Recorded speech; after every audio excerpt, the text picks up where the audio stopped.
he describes how the protagonist goes through the forest and comes to this lake, and he sees this other ghost trying to take an apple from a tree.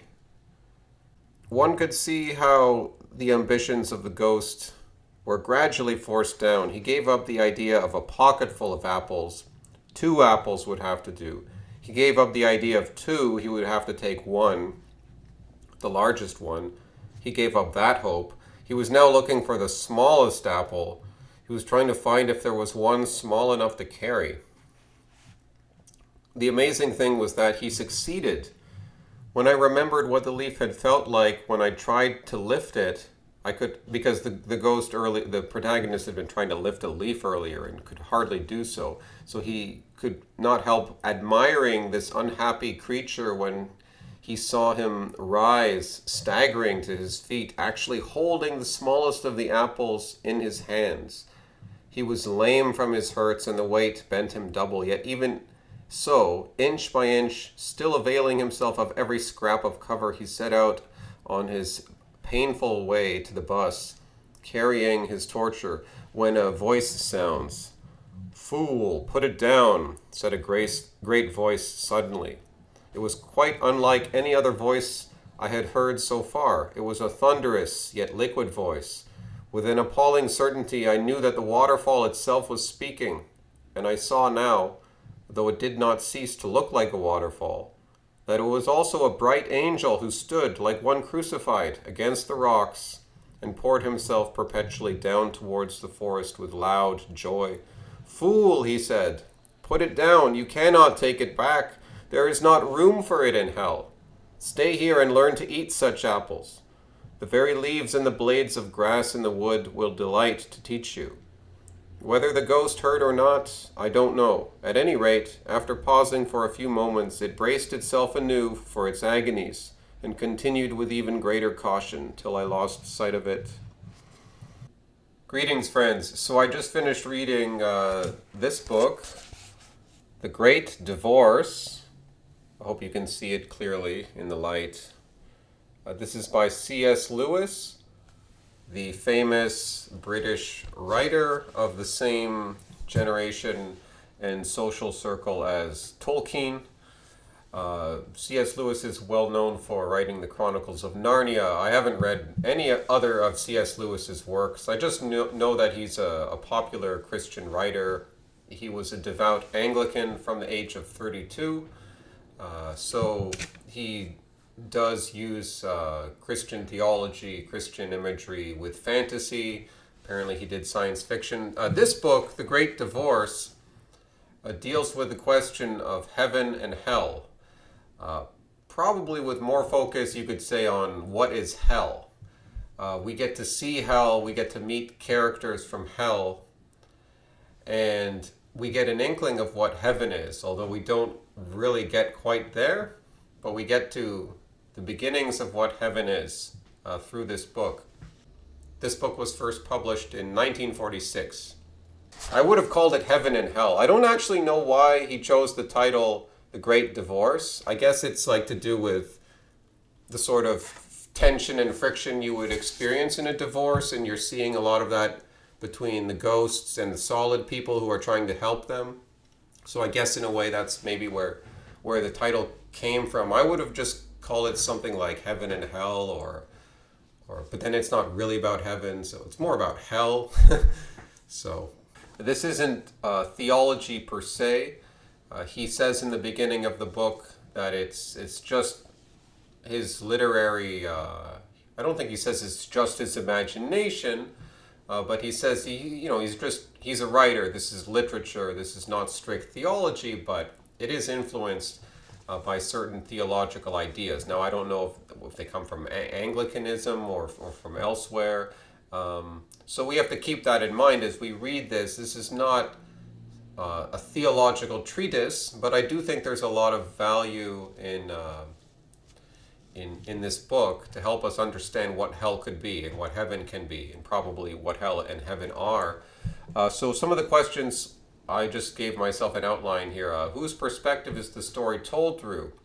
Well, the story takes place through the perspective of one person who is a ghost, and later they are accompanied by like a teacher who is sort of with a Scotch accent, but mainly it's told through this perspective of this one person. But the protagonist doesn't do very much. They're kind of just observing things as they take a bus ride from hell to visit heaven. So that's just sort of the rough outline of what's going on here. So how does C.S. Lewis envision heaven and hell itself? Well, hell, as the book starts out, is a dreary town with like dive bars and dilapidated houses, and it's constantly in twilight. There's this contrast between the light and the twilight with the threat of darkness, and the people in hell live in this dreary town, which is always expanding. So you have to think of this, there's metaphors too. He may mean it as a literal town, but that's not the only meaning here. He describes it later as like kind of like an ever-expanding starscape. He doesn't use that word, but he seems to be implying that hell is this like kind of like the way we came to view the solar system and space in the 20th century, that it's this lonely, atomized world of people who build houses farther and farther apart from one another. So hell for C.S. Lewis is not a place where you're all packed together, burning. It's more of a cold, a dark place and very lonely, where people can't stand their neighbors and they continually build houses farther and farther apart until their houses get so far away that it's almost impossible for them to be reached, or for them to come to the bus stop where the bus leaves to go to heaven. Like he describes, that's what happens to Napoleon. Napoleon has some grand mansion, way out there, and he's just pacing around in his mansion thinking of who screwed him over, the English and Josephine and this and that and what he could have done, and he's just absorbed in his own mind, his own intellect, out there alone. He could come to the bus stop, but it would take many light years. So there's that element of lonely space to hell. And then there's this element of it being this dreary town where people waiting in line for the bus, half of them can't even stay in line that long because they start arguing with each other, or they get impatient, or they convince themselves that it's not worth going to heaven anyways. And you'd think it would be obvious to these people that you want to go to heaven, but his whole point is showing that so many of these damned souls don't want to go to heaven. They're too caught up in themselves, whatever it is, pride, selfishness, stubbornness, bitterness, all these things. And it's easy to say these people are crazy, and the portraits he paints are people who are crazy, but at the same time, it's a little unsettling, in fact terrifying, because don't we all have a little bit of these things? I actually found the book quite terrifying. And horrific, albeit it's a beautiful book, but horrific in how these ghosts, as they're all ghosts. The protagonist is a ghost. But they still, I guess, have their own reality. I guess it's just sort of like a phantasmal reality, a projection of their mind, but it has its own reality.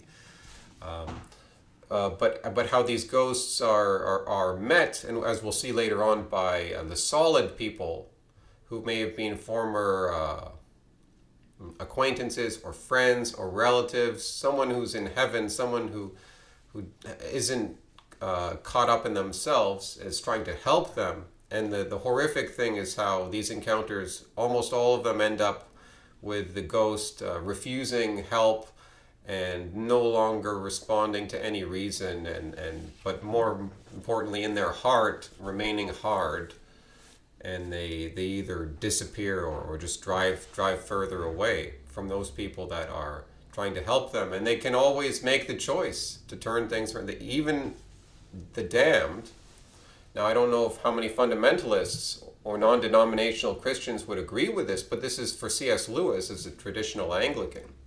In their theology, which I think Roman Catholics, Orthodox, and other traditional Christians would share in common, is that God can have mercy on you, and you can never say that someone is completely damned. It's just beyond our point in time to make that judgment here. This is not predestination, that kind of theology.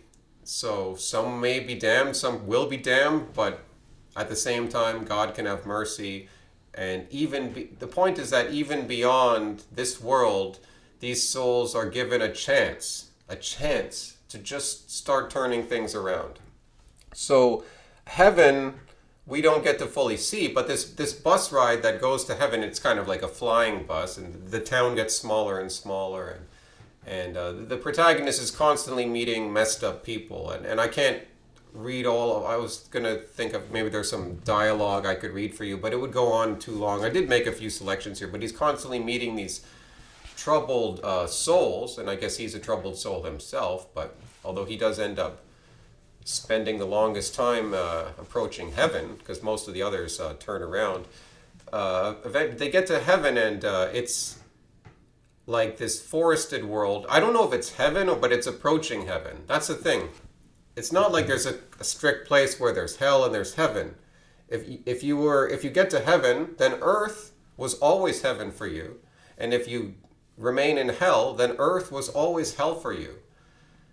But what we see is that hell is actually this phantasmal, almost immaterial place, or barely material place, whereas heaven is earthy. Heaven is not this like purely, like you don't have a body, you have like a spiritual body. It's actually, for C.S. Lewis, heaven is where you have a real substantial body. And when the ghosts get off of their bus ride, which is they view, I guess, as tourism or something, like, or whatever, because the bus goes back and forth.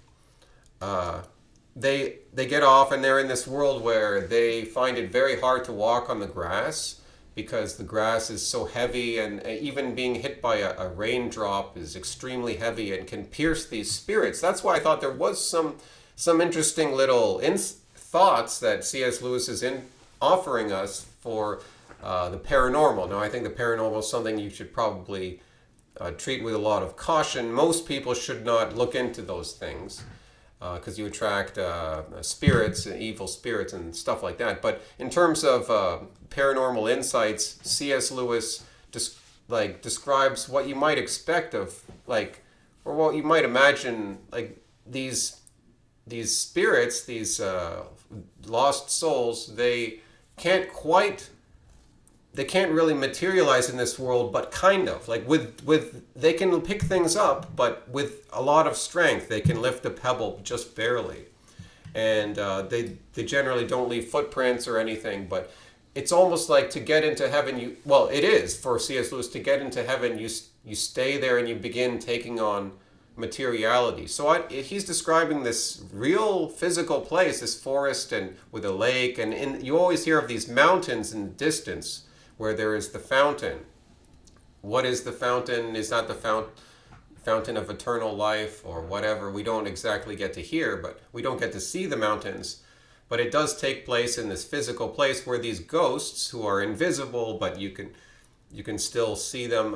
They are naked now, and they're aware of their nakedness. They cannot hide anything. That means either physical nakedness, but also all about your character and who you really are is exposed for everyone to see, obviously, or clearly. And they are met in this, I guess you could call it, border world between heaven and hell, even though it's not really a border, but they're met here by the solid people. The solid people are shining light, and they are assigned or have chosen to try to help these ghosts come to heaven. And so C.S. Lewis structures this book mostly as a series of dialogues going on between these solid people and the ghosts they've been assigned to. And in most of the horrific cases, the dialogue ends with the ghosts remaining stubborn and going away, not to heaven. Like there's the example of the woman who claims that she loved her son Michael so much, and why are you keeping me from Michael? Why are you keeping me from him? And the solid person who was, I guess, a relative in earthly life, was trying to say, well, you can see your son, but you can't be there because of yourself, because of how your heart is, because you're not solid enough. You have to get more solid. You have to stick around here. You have to slowly open yourself to God, and you're caught up in yourself, and it's not even real love. That's actually possessive. Of and you drove your husband and your daughter insane, keeping your son Michael's room as it was 10 years after he died, and she's still caught up in this. And it's terrifying to think that souls will be caught up in this after death, but it seems so believable. There's other people who are like a painter who just wants to paint everything, and he doesn't want to just experience the landscape and experience the reality of God first, and then he can paint as he just wants to paint. He's just caught up in that. There's the theologian who denied serious things about the Trinity, who denied like certain things about the nature of God, and he's there too. So the solid people are saying constantly, like, you have to stick around here, get more solid, and then you'll head to the mountains. So I thought it was interesting how we hear about the mountains. We don't know what is the significance of that, but traditionally mountains have been associated with spirituality, with spiritual awareness. There's an interesting parallel we find towards the end of the book, that the teacher who is assigned to the protagonist, who's lingering in heaven and claims to like heaven, and why are all you guys going back? We find that hell is actually what we thought was this infinite, expanding, atomized universe of lonely individuals caught up in their own world. Well, that's true, but how big was it actually? It ends up not even being big enough to fit within the tiniest crack of heaven. Heaven is beyond any capacity to even compare to what hell is. So it's not that some souls don't want to go down into hell to help people get out. It's that they wouldn't fit there because it's just beyond their nature. So it's on these lost souls to come out of hell and into heaven, which is eternal and this pure love, that you can't, even someone who's really in heaven can't get dragged down. Like you can, he says there's different kinds of pity, so I'm not quite clear, don't remember exactly, but you can't, they can't make you feel miserable if you're in heaven by saying, oh, I have sympathy, help me. You can't drag someone down, even if you were dragging them down in real life, and you're trying to drag them down into your world beyond this life. Those who are in heaven, they can't be dragged down. They might have pity on you in the idea that they love you and they want you to choose life. But if they're in heaven by nature, they can't be dragged down into misery. It all ends up being a dream. He wakes up, and the protagonist wakes up at his study. But before he wakes up, the angel with the Scotch accent, the teacher, the guide, was telling him, yes, you are dreaming, but we understand that this is a true vision also occurring, that this is not meant to be merely a dream. But he tells him, don't tell anyone after waking up, just tell him it was just a dream, because God forbids these things to be known. So we should keep that in mind with C.S. Lewis here. This is not strict theology. This is like a dream or even a vision. It's this best way of communicating something about the beyond, that at the end of the day, we can't say for certain from our limited vantage point in time who's going to be saved. Is everyone going to be saved? Like, is no one going to, we can't say certain things from our vantage point, but in our hearts, we have some intuitive understanding of these things. So in a way, maybe that's why it had to be only through a dream that this idea could be explored.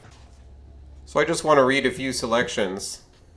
So here later on, the Scotch teacher who is assigned to help the protagonist says that Milton, the writer from the 17th century, Milton was right. The choice of every lost soul can be expressed in the words, better to reign in hell than serve in heaven. There is always something they insist on keeping, even at the price of misery. There is always something they prefer to joy, that is, to reality. You see it easily enough in a spoiled child that would sooner miss its play and its supper than say it was sorry and be friends. You call it the sulks. We met several ghosts that had come so near to heaven only in order to tell the celestials about hell. Indeed, this is one of the commonest types. Others, who had perhaps been, like myself, teachers of some kind, actually wanted to give lectures about it. They brought fat notebooks full of statistics and maps, and one of them, a magic lantern. Magic lanterns were kind of, those are old-fashioned things, but they would project all these interesting images of light and shadows. Some of these ghosts wanted to tell anecdotes of the notorious sinners of all ages whom they had met below, but the most part seemed to think that the mere fact of having contrived for themselves so much misery gave them a kind of superiority. "You have a sheltered life," they bawled. "You don't know the seamy side. We'll tell you. We'll give you some hard facts." As if to tinge heaven with infernal images and colors had been the only purpose for which they came. All alike, so far as I could judge from my own exploration of the lower world, were wholly unreliable and all equally incurious about the country in which they had arrived. They repelled every attempt to teach them, and when they found that nobody listened to them, they went back, one by one, to the bus. So that's C.S. Lewis, The Great Divorce. Hasta luego, amigos!